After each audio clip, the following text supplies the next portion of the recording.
What's that, Squirrel? You're excited that the channel has almost 250 subscribers? I agree. I know, but it's very important when a human touches you that you immediately clean that spot, because that's gross. They shouldn't touch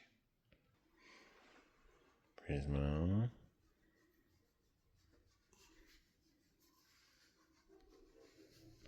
Okay, back to this yellow nonfiction case. I've never read this Ian Fraser book, but I've read Ian Fraser, and he's a really good writer. And he's a really weird, eccentric writer.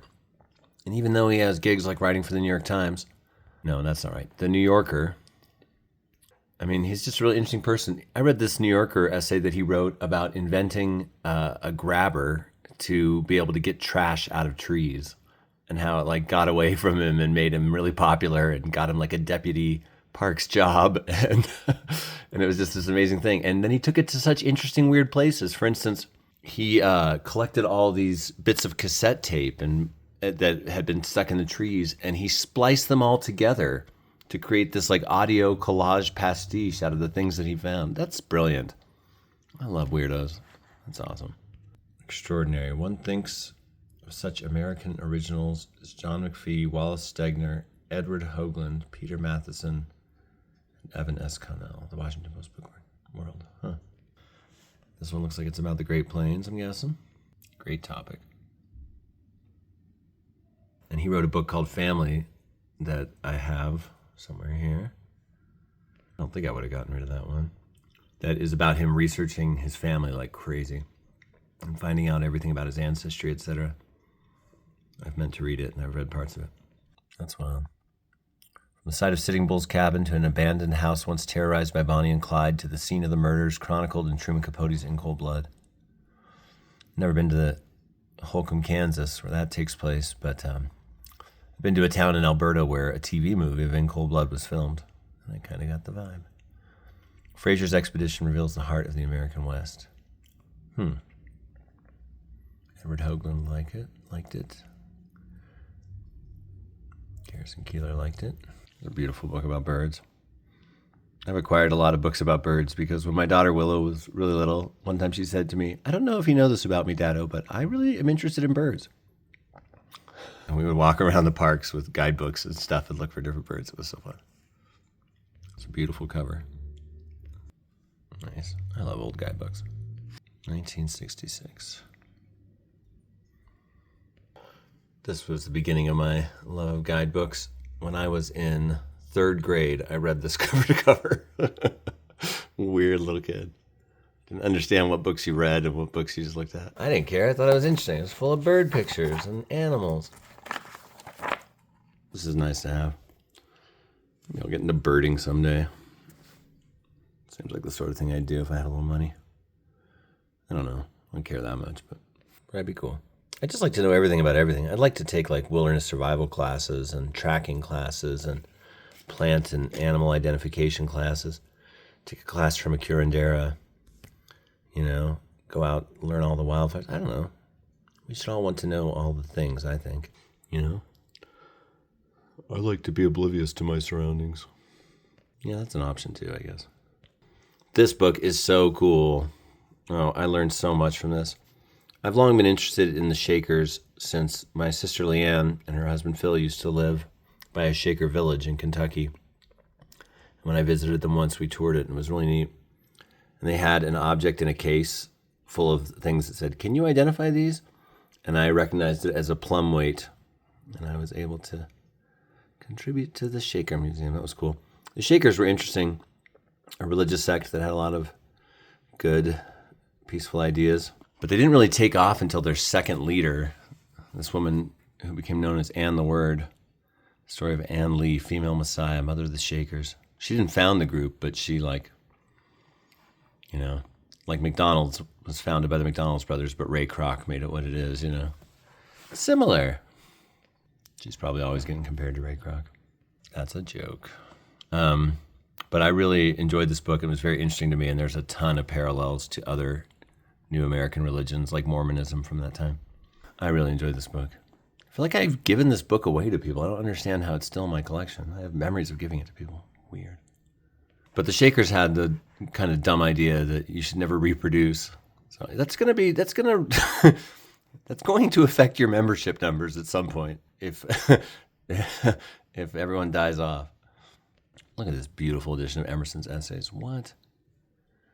Honestly, the tone is not quite right for his essays. Purple and yellow, he would recoil probably. But for all the chastening to which modern intelligence has submitted itself, perhaps because of the chastening, Emerson comes as a voice of renewal. Yeah, Emerson's great. When people are spitting truth, you just know it. You feel it. That's why writing correctly and with good ideas and with the force of righteousness and justice makes for better writing. Nietzsche's making a very good point when he says your writing's only as good as your ideas. And if you don't agree, and then he says, if you don't agree with that, you never will, and you'll never understand it. Oh, Friedrich, how are you so wise? And Emerson, you got it going on, man. I love Emerson's writing. He's so clear and powerful and interesting, and has influenced so many. The first and second series complete in one volume. This is the 1951 paperback of a 1926 publication. Well, it's cool. I don't know, I feel like this color scheme and design is doing something to my brain a little bit. I'm going to go into Winter Soldier mode here in a minute looking at this. It's so strange. This book I was really enjoying. I was reading this like a year ago, teaching at a high school, and from Columbus to Lewis and Clark, the Explorers of North America, 1492 to 1806. Yeah. I mean, not that they were all good guys, but this is a 1955 copy of a 1933 work. And the weirdest thing, I was reading this at a local high school. I was subbing in their one of their music classes, and it was a bunch of artsy, cool people. This is doesn't matter where it was, but it was at La Cueva, which is one of the more affluent high schools here in town. But sometimes I like teaching those kids that have known a little privilege, because like they just are able to relax a little bit. I wish everyone had that kind of comfort.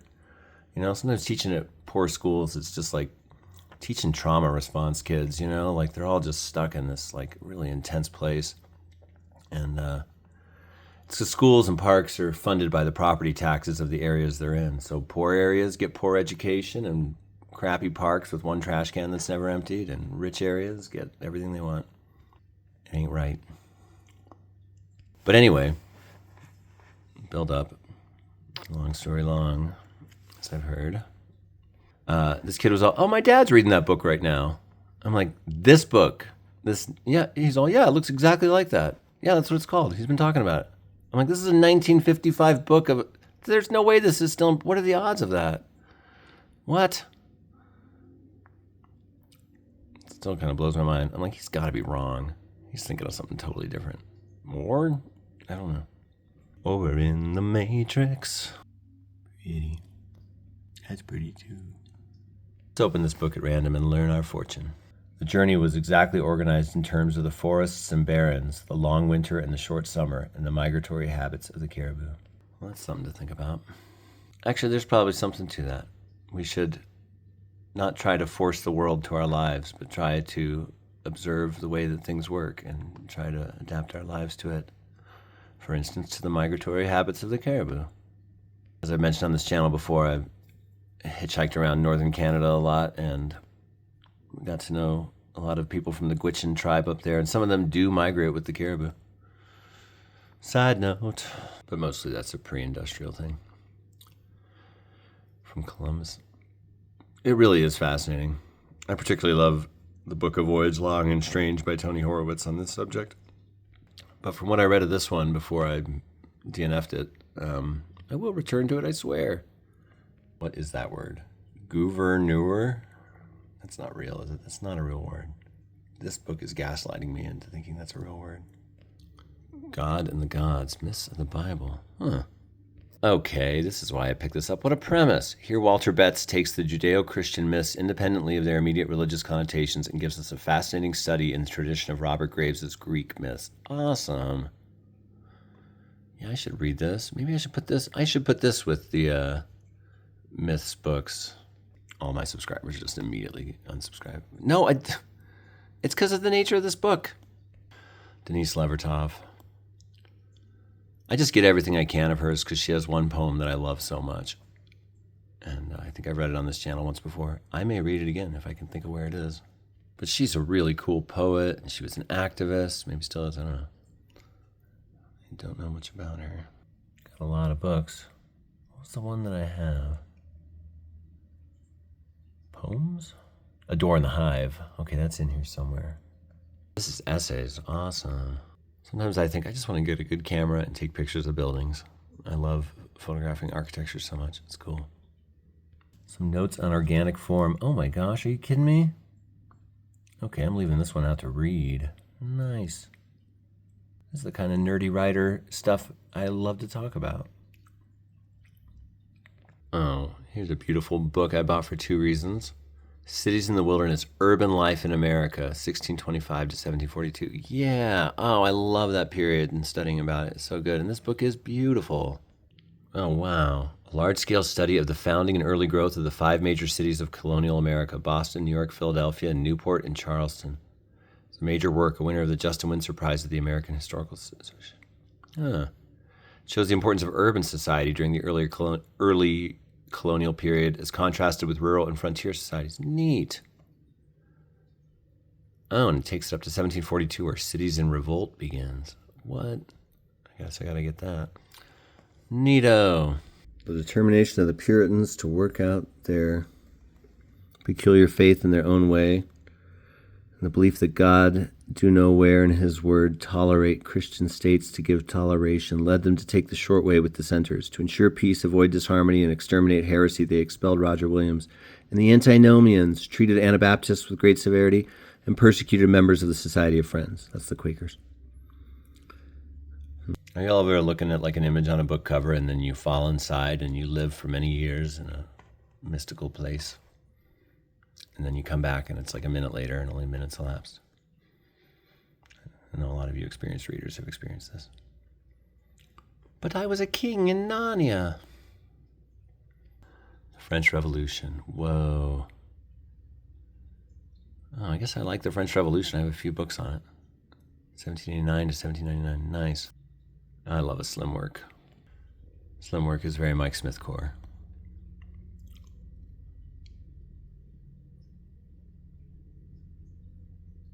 Wow, this looks like a great series.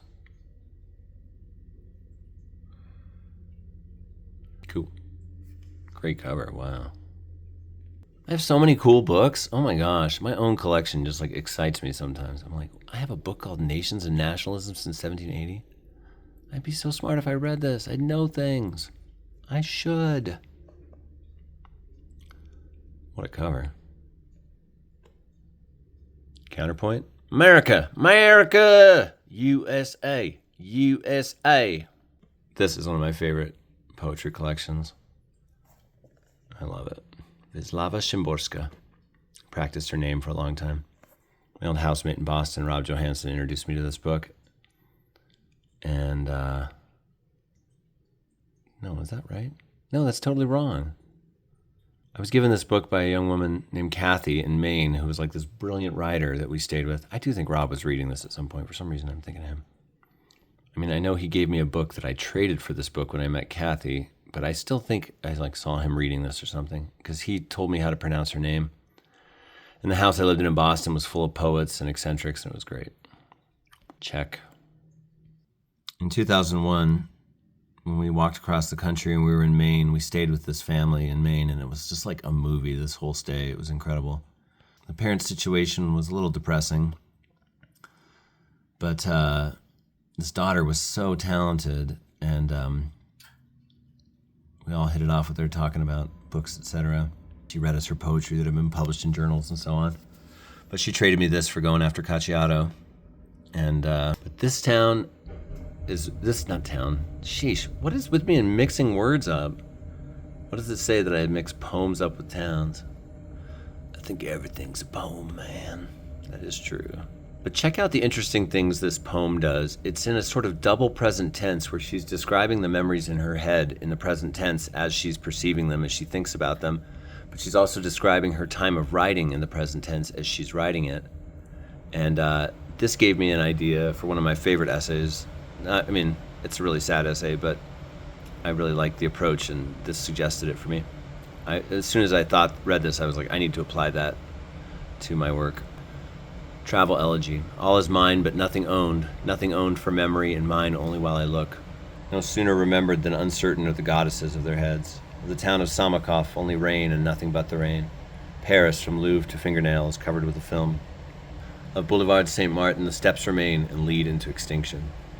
Nothing more than a bridge and a half in bridgy Leningrad. Poor Uppsala with the might of a great cathedral.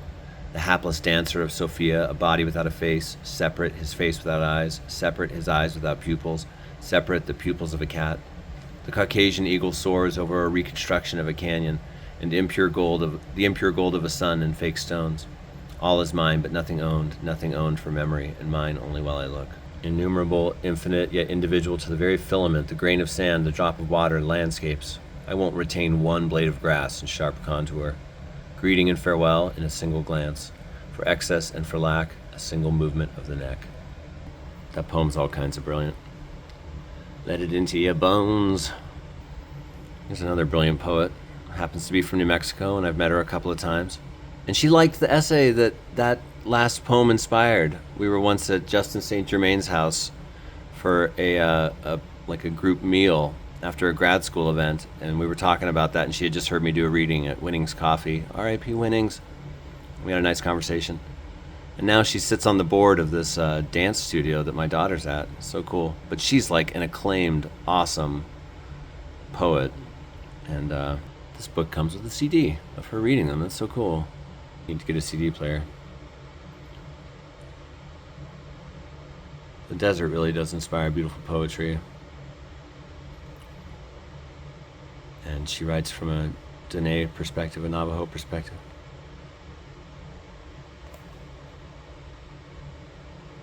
Tapahansa weaves the Navajo language into her work like she weaves the first 4 rows of black yarn into a rug she is making for my little grandson, who inherited my father's name, Hastin Seta Naki Biswar.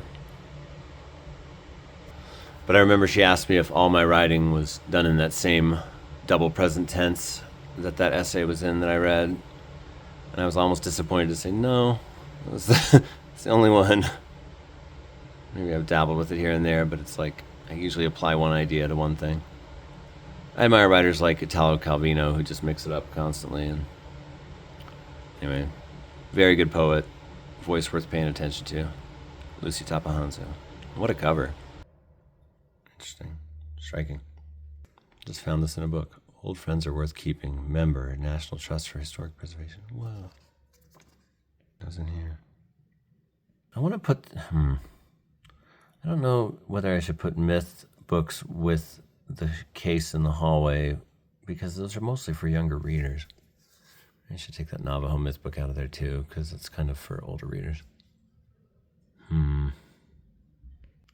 Categorizing books is hard, especially when you're not doing it like in a proper Dewey Decimal sort of way.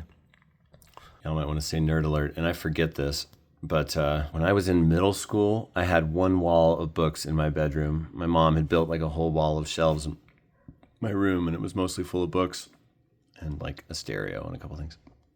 But I learned the Dewey Decimal System so I could alphabetize and organize them all with all the fiction alphabetically and all the nonfiction with the Dewey Decimal System. I had a card catalog box.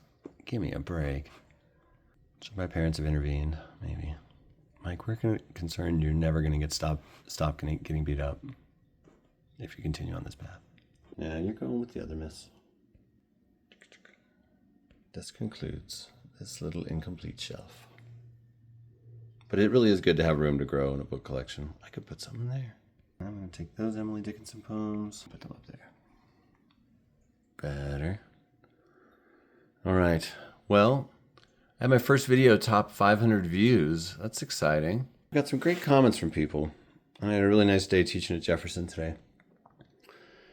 I'm only marginally panicked about life. And Squirrel's cuter than ever, so I feel like, it balances out. Love when cats smile. Oh, well, you were smiling. Now you're just attacking me.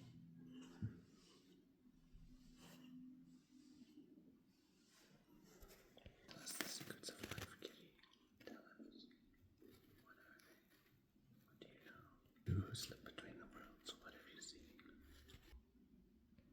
Prismo is also amazing.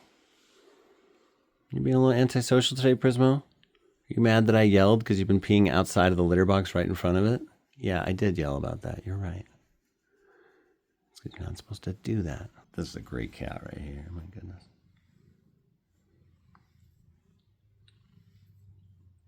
Listen to that purr. She's still flicking her tail like she's secretly mad. Last night I had a dream of a single one of my shoes twitching as if about to fly away in a nest inside my apartment.